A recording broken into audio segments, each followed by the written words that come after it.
Men and women communicate completely differently. Now, I know I just dropped a bomb on you, so I'm going to give you a second to take that in. No, but it's the truth. I want to tell you a quick story, something that popped into my head the other day.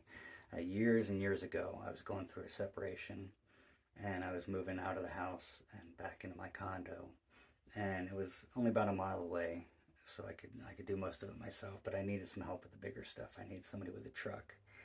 My buddy at work, Richard, had a truck, so I asked him, I was like, hey, can you help me just a couple trips, move some big stuff? He's like, of course. And Richard's a great guy.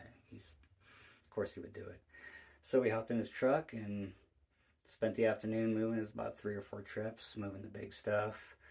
While we're doing it, we talked about usual stuff, talking about the Rockies, talking about work, talking about beer. We both have a fondness for craft brews. And then we were all done, and he went home for dinner. And when Richard got home that evening, his wife had a lot of questions for him. She said, oh, you're helping Brad move. That's really nice, but was it just him? He's like, I don't know.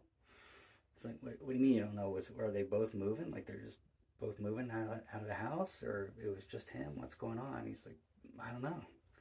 So what do you mean you don't know? You were with the guy for 3 hours in the truck. You didn't ask him why he was moving? He's like, no. It's like, why not? He's like, he asked me to move, so I helped him move. And that was it.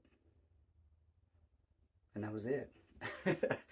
And this is a real broad stroke, but that in a nutshell is the difference between how men and women communicate. And put those two in a relationship together, and it can be real tough. And the trick is to just know where the other one is coming from. And then you have a starting point, you have an understanding. And that is really hard. It's really frustrating. I'm sure it's incredibly frustrating for the women. But it's just something to keep in mind when you're trying to communicate with somebody of the opposite sex. And like I said, I know that's a broad stroke, but I think it sums up a lot of relationships and the trouble a lot of relationships have. So I think if you just approach every conversation with an understanding of where the other person is coming from, it might take away a little bit of that frustration and make it flow just a little bit better.